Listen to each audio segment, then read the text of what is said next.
Hello my dear student, welcome to ICSE online lecture. आज का हमारा टॉपिक है पोटेंशियोमीटर, विभवमापी। देखिए, पोटेंशियोमीटर एक ऐसा इंस्ट्रूमेंट है जिसकी सहायता से किसी भी सेल का ईएमएफ अथवा सेल के फिरों के बीच का जो विभवांतर होता है उसको आप कह सकते हो एक्यूरेट मेजरमेंट किया जाता है, एक्यूरेट मेजर किया जाता है। जैसे वोल्टेज को मेजर करने के लिए एक इंस्ट्रूमेंट और हमारे पास होता है जिसको हम लोग कहते हैं वोल्ट मीटर। लेकिन वोल्ट मीटर हमारा यथार्थ मापन नहीं देता है, लेकिन जो पोटेंशियोमीटर है, विभवमापी है, ये टर्मिनल विभवांतर या ईएमएफ का यथार्थ मापन, एक्यूरेट मेजरमेंट जो है करता है। तो इसके बारे में हम बात करते हैं। थोड़ा सा पहले देख लेते हैं प्रिंसिपल क्या है इसका। देखिए, कुछ फिगर शो किए गए यहाँ पर। हम पहले फिगर पर कंसंट्रेट करते हैं। पोटेंशियोमीटर का प्रिंसिपल देखते हैं। इसमें देख लीजिए ए बी, आप पहले ध्यान दीजिएगा, ए बी एक वायर है और ये वायर मैग्नीन अथवा कॉन्स्टेंटन का है। मैग्नीन अथवा कॉन्स्टेंटन का वायर एक्सपेरिमेंट में हम लोग क्यों ले रहे हैं? क्योंकि बताया गया था आपको इस मीटर ब्रिज में ही इसका जो स्पेसिफिक रेजिस्टेंस होता है वो मैक्सिमम होता है। और देखिए, इसमें ए सिरे से यहाँ पर एक बैटरी ली गई है और बैटरी के पॉजिटिव टर्मिनल को ए सिरे से जोड़ा गया है और निगेटिव टर्मिनल को एक की के द्वारा रिहोस्टेट धारा नियंत्रक है ये। इसकी सहायता से अगर हम चाहें तो करंट को वैरी या कांस्टेंट कर सकते हैं, रेजिस्टेंस को घटा बढ़ा कर। धारा नियंत्रक इसको कहते हैं, धारा को नियंत्रित कर सकते हैं। और इसको फिर बी पॉइंट से हम लोग यहाँ पर एडजस्ट कर देते हैं और जिस सेल का ईएमएफ मेजर करना रहता है उस सेल को यहाँ पर हम लोग लगा देते हैं। मान लेते हैं इस सेल का ईएमएफ ई है। यहाँ पर देखिए, अब इसी से हम गैल्वेनोमीटर के द्वारा और एक जॉकी लगा देते हैं। यहाँ पर देखिए J1, J2, J3 जॉकी दिखाए गए हैं। आप चाहो तो यहाँ पे J ही कर सकते हो। अभी मान लेंगे कि यहीं पर जो है नल पॉइंट हमको मिल जा रहा है, शून्य विक्षेप की स्थिति। तो प्रिंसिपल पे जो है कंसंट्रेट कीजिएगा। देखिए, आपका अगर कोई भी सेल हो और उस सेल से किसी भी वायर में अगर हम करंट को फ्लो करा रहे हैं तो जो वायर की लेंथ के साथ जो है जो विभव में परिवर्तन होता है, विभव में परिवर्तन ज़्यादा होता जाता है। यानी विभव में परिवर्तन को ही हम लोग विभवांतर कह रहे हैं। और विभवांतर डिपेंड किस पर करेगा? लेंथ पर डिपेंड करेगा। लेंथ पर डिपेंड कर रहा तो हम लोग कह सकते हैं V is directly proportional to L। और V बराबर हमारा मिलेगा यहाँ से K इंटू L, जहाँ पर K कांस्टेंट है और इसी कांस्टेंट को हम लोग नाम देते हैं पोटेंशियल ग्रेडियंट।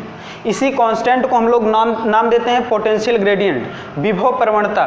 ध्यान दीजिए, विभव प्रवणता किसे कहते हैं? दूरी के साथ विभव में जो परिवर्तन की दर है उसी को हम लोग कहते हैं विभव प्रवणता। तो यहाँ से अगर इस K का मान निकालते हैं तो V/L मिलेगा। यही इसका प्रिंसिपल है। आगे देखिए, अगर हम बात करते हैं कि ये जो सेल लगा है इसके ईएमएफ की, तो इस की को ऑन करते हैं, कुंजी को ऑन करते हैं और इस सर्किट में करंट का फ्लो होता है। जब इसमें करंट का फ्लो होता है तो यहाँ से देखिए, ये जो हमारा स्लाइडिंग जॉकी लगा है इसको AB पर हम लोग चाहे जहां मूव करा सकते हैं। और जब मूव कराते हैं, सपोज हम J1 कंडीशन पर लाते हैं, तो J1 कंडीशन में देखते हैं कि ये जो हमारा गैल्वेनोमीटर लगा है इसमें डिफ्लेक्शन होता है। गैल्वेनोमीटर में डिफ्लेक्शन होता है, इसमें विक्षेप होता है। फिर हम इसको और इधर उधर करते हैं, J3 कंडीशन पर ले जाते हैं तो देखते हैं फिर भी हमारे गैल्वेनोमीटर में डिफ्लेक्शन है और इसको इस पर मूव कराते हैं। एक पॉइंट हमको ऐसा मिलता है कि उस कंडीशन में इस गैल्वेनोमीटर में कोई भी डिफ्लेक्शन नहीं होता है, कोई भी विक्षेप नहीं होता है। और अगर कोई भी विक्षेप नहीं होता है तो उसी को हम लोग बोलते हैं शून्य विक्षेप की स्थिति। तो यहाँ पर देखिए, शून्य विक्षेप की स्थिति में इसमें कोई भी करंट नहीं है। और अगर इसमें कोई भी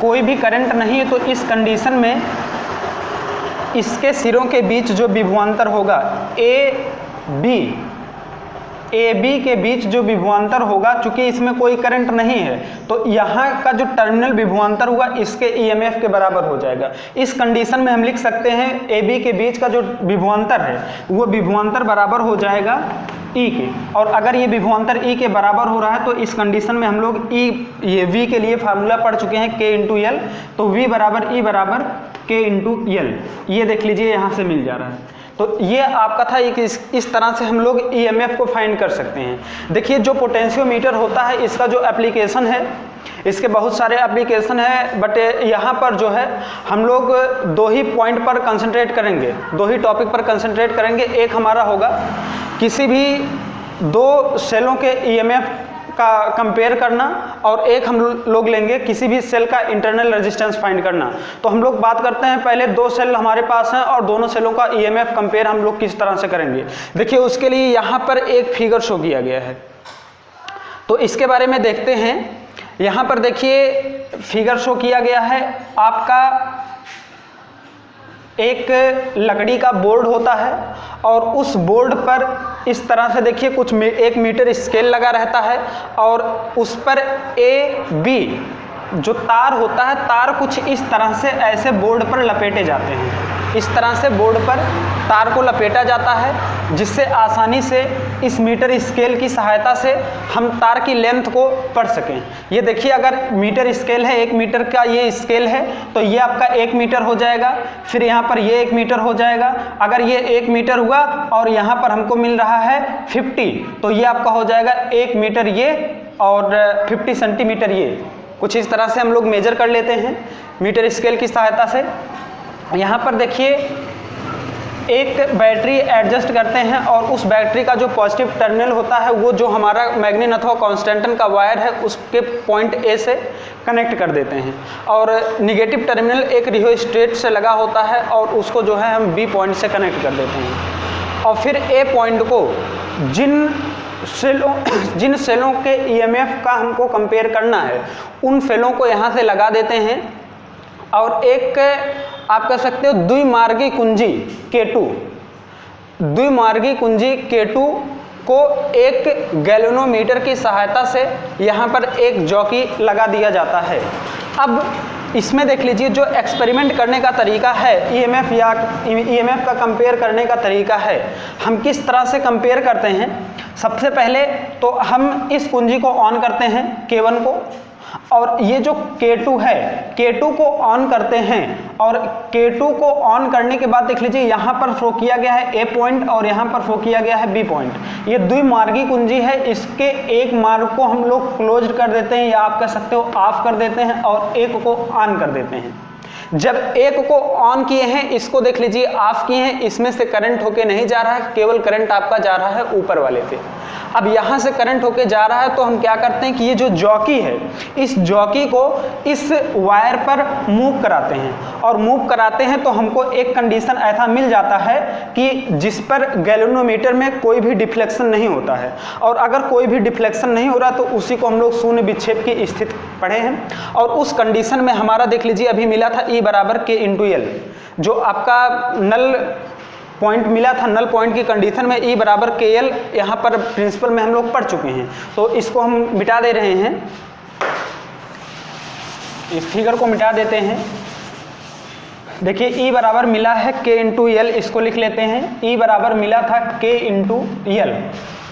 अब देखिए यहाँ पर हमको शून्य विक्षेप की स्थिति मिल रही है। जिस पॉइंट पर शून्य विक्षेप की स्थिति मिलती है हम लोग यहाँ से लेंथ को मेजर करते हैं, इतना लेंथ ये हुआ, इतना लेंथ ये हुआ, कहीं पर भी शून्य विक्षेप की स्थिति हमको यहाँ कहीं मिल सकता है। और जहाँ पर मिलता है मान लेते हैं कि ये डिस्टेंस पूरा मिलाकर जो है वो है L1। L1 दूरी पर हमको शून्य विक्षेप की स्थिति प्राप्त होता है। तो इस कंडीशन में हम कह सकते हैं कि ये जो हमारा सेल है इसका जो ईएमएफ होगा यानी E1 जो हमारा होगा, लिख सकते हैं E1 बराबर K L1, इतना लिख सकते हैं E1 बराबर K L1। उसके बाद हम क्या करते हैं, ये जो हमारा ए पॉइंट यहाँ पर शो किया गया है, अब की बार हम इसको ऑफ कर देते हैं और ये जो बी वाला है इसको ऑन कर देते हैं। जब बी वाले को ऑन करते हैं और ए वाले को ऑफ करते हैं तो देखिए इस कंडीशन में करंट जो है यहाँ से होके नहीं जाएगा, करंट यहाँ से होके जाएगा। अब हम पुनः ये जो स्लाइडिंग जॉकी है इसको वायर पर मूव कराते हैं और वायर पर जब मूव कराते हैं तो एक पॉइंट हमको फिर ऐसा मिलता है कि जहाँ पर गैल्वेनोमीटर में कोई भी डिफ्लेक्शन नहीं हो रहा है। और अगर कोई भी डिफ्लेक्शन नहीं हो रहा तो उस कंडीशन में हम कह सकते हैं जो हम सेल लिए हैं, देखिए उसका जो ईएमएफ है वो E2 माना गया है। तो E2 का जो हमारा मान होगा, E2 का जो हमारा मान होगा वो लिख लेते हैं। अब की बार देख लीजिए सेल दूसरा लिया गया है, तो ये जितने डिस्टेंस पर डिफ्लेक्शन नहीं हुआ था इसके पहले, ये जरूरी नहीं कि उतने पर ही हो। अब की बार हम लोग मान लेते हैं कि हमारा डिफ्लेक्शन हुआ है L2 डिस्टेंस पर, तो हम लोग लिखते हैं E2 बराबर, सॉरी यहाँ E2 था, E2 बराबर लिखते हैं K इंटू L2। ये दो इक्वेशन हमको मिल जाता है और दोनों इक्वेशन को हम समीकरण एक में समीकरण 2 से भाग कर लेते हैं, भाग करते हैं मिलेगा E1 बाई E2 बराबर, देखिए K से K कैंसिल हो जाएगा, आपका मिलेगा L1 बाई L2। तो इस प्रकार इस समीकरण से हम लोग दो सेलों के EMF का कंपेयर कर सकते हैं। आगे देख लीजिए, सेकंड पॉइंट पर हम लोग कंसंट्रेट करते हैं किसी भी सेल का इंटरनल रेजिस्टेंस फाइंड करना। तो इंटरनल रेजिस्टेंस फाइंड करने के लिए देखिए आपका फिगर यही है, थोड़ा सा फिगर में एडिट करना पड़ेगा। तो यहाँ पर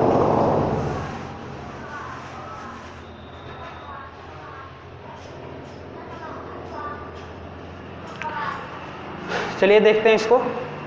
देखिए यहाँ पर ये सेल लगा है, ये सेल लगा है और यहाँ पर गैल्वेनोमीटर चाहे यहीं रहने दीजिए, यहाँ एक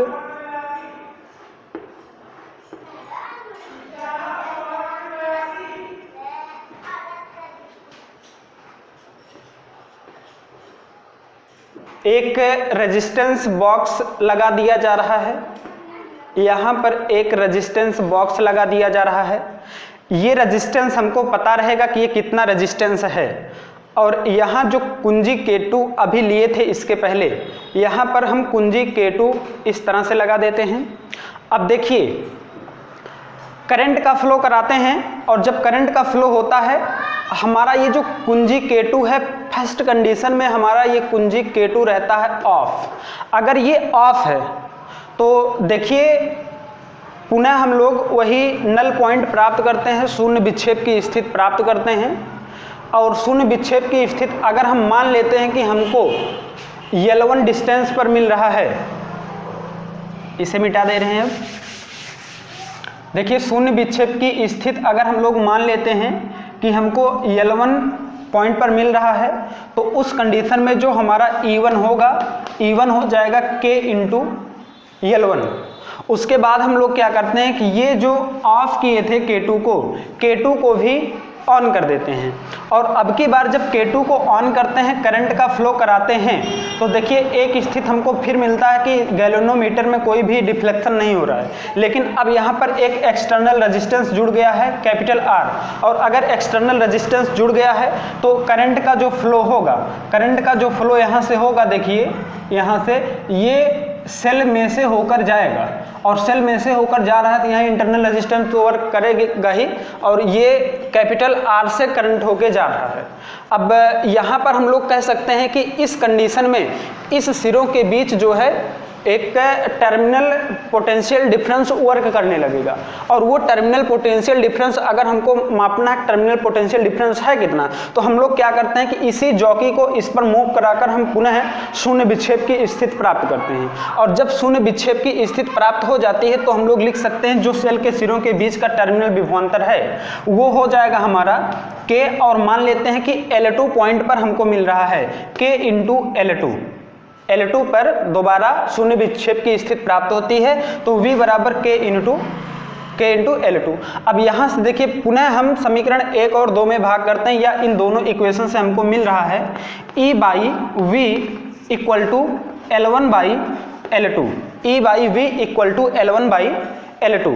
अब हम लोग देखते हैं कि इसमें जो करंट का फ्लो हो रहा है, करंट का फ्लो मान लेते हैं I है, और I बराबर हम लोग लिख सकते हैं कुल EMF बाई कुल टोटल रेजिस्टेंस आपका हो जाएगा टोटल EMF, और EMF है कितना, E1 है, या आप E मान सकते हो, लिखना चाहो तो E भी कर सकते हो। यहाँ पर एक ही सेल है तो 1 और 2 लेने की क्या ज़रूरत है, हम इसको E ही ले लेते हैं। चलिए, तो यहाँ पर आपका हो जाएगा I बराबर कुल विद्युत वाहक बल, कुल विद्युत वाहक बल बटे कुल प्रतिरोध, बटे कुल प्रतिरोध। अब यहाँ से देखिए I बराबर कुल विद्युत वाहक बल हमारा है E, और कुल प्रतिरोध कितना है, एक तो एक्सटर्नल रेजिस्टेंस लगाया गया है रेजिस्टेंस बॉक्स की सहायता से कैपिटल R, और एक आपका होगा सेल का इंटरनल रेजिस्टेंस स्मॉल r। मान लेते हैं इस सेल का जो इंटरनल रेजिस्टेंस है, ये इंटरनल रेजिस्टेंस इसका स्मॉल r है। तो देखिए इस कंडीशन में हो जाएगा I बराबर capital R plus small r, और यहाँ से हम अगर कैपिटल E यानी EMF की वैल्यू को निकालते हैं तो मिलेगा E बराबर I इंटू में, E बराबर I इंटू में capital R plus small r। और हमको पता है कि जो टर्मिनल विभवांतर होता है, टर्मिनल पोटेंशियल डिफरेंस होता है, ये बराबर होता है I इंटू में कैपिटल R एक्सटर्नल रेजिस्टेंस के। फिर यहाँ पर देखिए हमको दो इक्वेशन मिल रहा है, यहाँ पर हमको दो इक्वेशन मिला, और यहाँ से हम लोग कह सकते हैं कि E by V equal to, जब डिवाइड करेंगे तो I से I cancel, capital R plus small r upon capital R ये मिल रहा है। और यहाँ से देखिए हम इसको और लिख सकते हैं और सॉल्व कर लेते हैं। E by V equal to लिख सकते हैं 1 plus small r by capital R भी कर सकते हैं कुछ इस तरह से।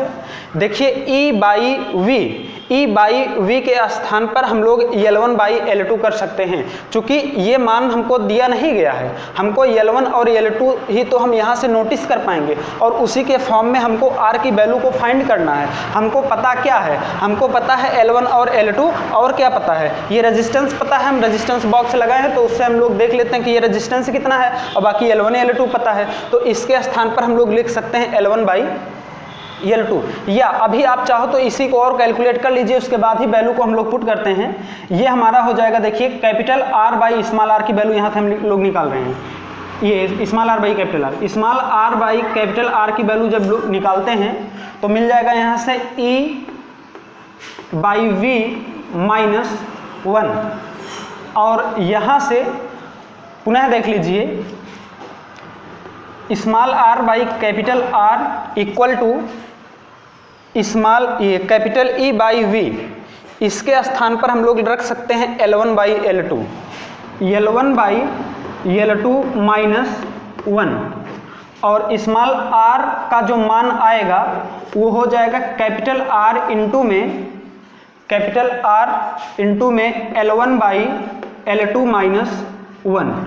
और देखिए जो टॉपिक बताया गया था इसमें यही बताया जा रहा था कि किसी भी सेल का इंटरनल रेजिस्टेंस ज्ञात करना पोटेंशियोमीटर से। तो सेल का इंटरनल रेजिस्टेंस हम लोग कुछ इस तरह से फाइंड करेंगे।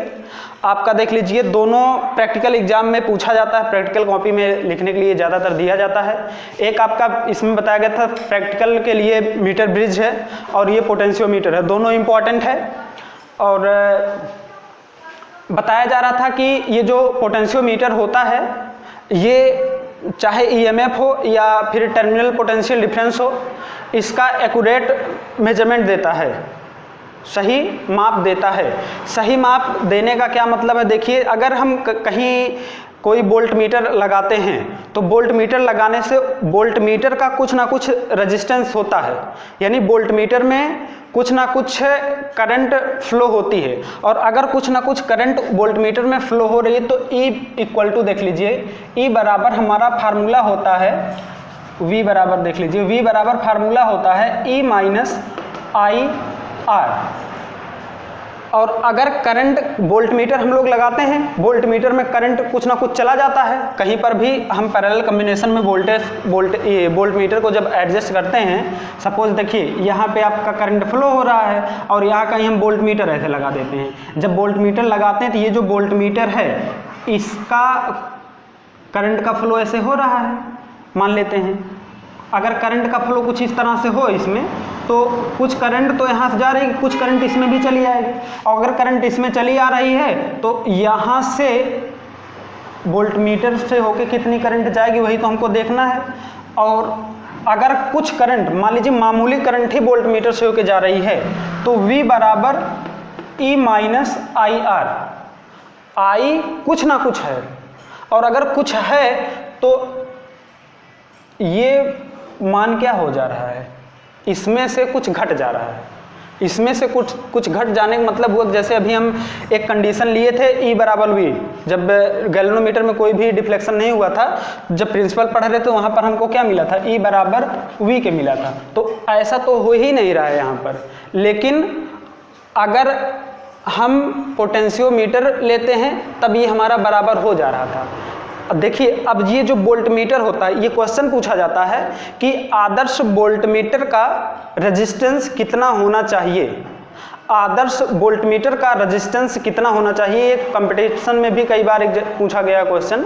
तो आदर्श वोल्टमीटर का जो रेजिस्टेंस होता है वो इन्फिनिटिव होता है। एक आइडियल वोल्टमीटर वही हो सकता है जिसका रेजिस्टेंस इन्फिनिटिव हो। अब देखिए, हम कह सकते हैं पूरे वर्ल्ड में या यूनिवर्स में आप कह सकते हो कैसा वोल्टमीटर बनाया ही नहीं जा सकता कि जिसका रेजिस्टेंस इन्फिनिटिव हो।